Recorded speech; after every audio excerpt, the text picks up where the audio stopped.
Shalom, salam damai sejahtera Bapak Ibu, Saudara dan Saudariku seiman. Senang berjumpa kembali dengan Anda dalam permenungan harian Sabda Tuhan, Embun Sabda, Selasa 30 November 2021, Pesta Santo Andreas Rasul. Semoga Anda dalam keadaan sehat walafiat, tetap semangat, tetap tersenyum, dan tetap berpengharapan pada Tuhan kita Yesus Kristus. Anda selalu dalam lindungan kasih Tuhan. Buat saudara dan saudariku yang sakit, dalam nama Tuhan Yesus, saya berdoa Anda sembuh. Saudara dan saudariku seiman, hari ini gereja mengajak kita merenungkan bacaan pertama dari surat Rasul Paulus kepada jemaat di Roma, mengingatkan kita bahwa iman itu timbul dari pendengaran, mendengarkan orang bersaksi tentang sabda dari Tuhan, tentang firman Kristus. Sedangkan bacaan Injil kita akan dengar dari Injil Matius bab 4 ayat 18 sampai 22 tentang Yesus yang memanggil murid-murid pertamanya, di mana dia minta mereka mengikuti dia dan dia menjadikan mereka penjala manusia. Saudara dan saudariku terkasih, saya ajak kita merenungkan tema dipanggil Tuhan jadi penjala manusia. Kita bisa bertanya pada diri kita masing-masing, apa panggilan Tuhan dalam hidup kita? Dan kalau kita sudah bisa menjawabnya, pertanyaan berikutnya, kita siap menanggapinya atau tidak? Panggilan Tuhan itu. Dalam Injil, Yesus ketika dia memulai pelayanannya, dia pergi kemanapun dia bisa, ke jalan-jalan, kota-kota, di tepi Danau Galilea. Dia berbicara kepada orang-orang tentang kerajaan Allah. Dan kemudian dia memilih sahabat-sahabat terdekatnya, rekan kerjanya. Dia memilih mereka yang siap untuk mengikuti dia sebagai murid-muridnya. Dan dia memberi mereka misi yang tidak biasa untuk menangkap orang, untuk kerajaan Allah, untuk menjala manusia. Saudara dan saudariku terkasih, murid macam apa atau bagaimana yang Yesus pilih itu? Latar belakang apa?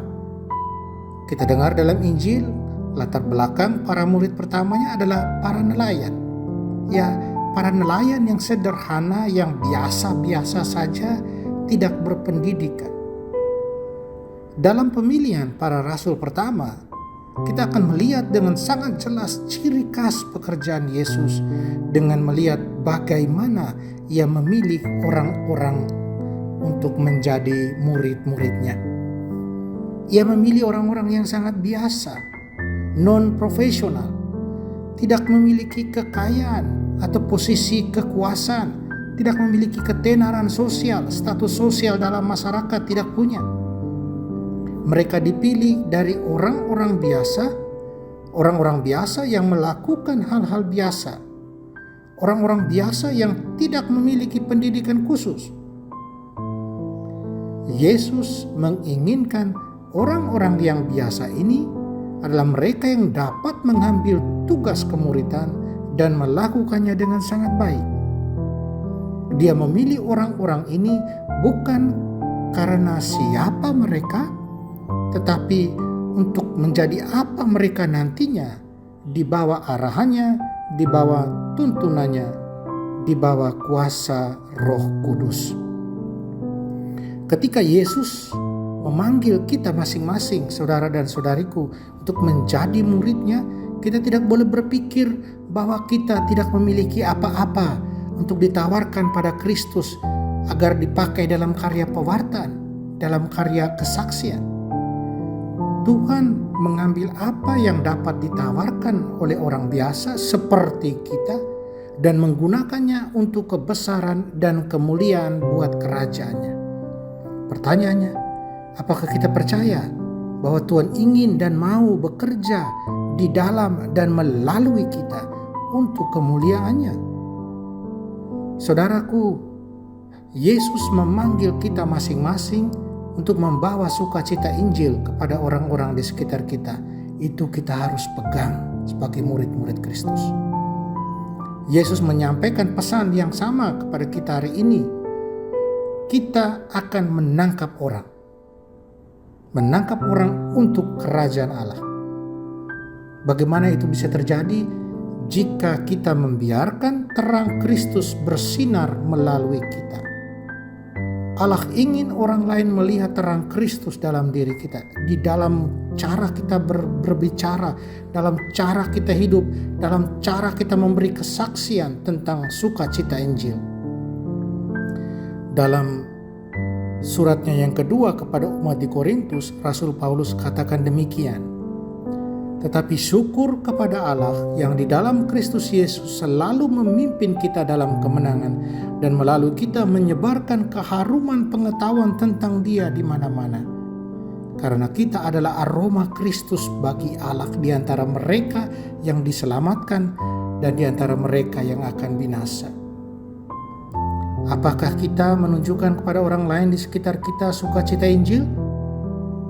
Apakah kita berdoa untuk tetangga, rekan kerja kita, kerabat, sahabat, keluarga kita, agar mereka dapat mengenal Tuhan Yesus Kristus secara pribadi dan bertumbuh dalam pengetahuan akan kasih-Nya lewat contoh teladan hidup kita? Santo Andreas yang kita pestakan hari ini kiranya menolong kita dengan doa-doanya agar kita setia dan berkomitmen dalam bersaksi tentang Kristus, agar semakin banyak orang ditangkap masuk ke dalam kerajaan Allah, masuk dalam komunio bersama Allah.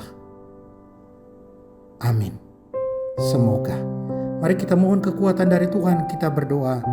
Tuhan Yesus, Engkau telah memanggil nama kami secara pribadi, sama seperti Engkau memanggil murid-murid-Mu yang pertama, Simon, Andreas, dan Yakobus, serta kawan-kawannya.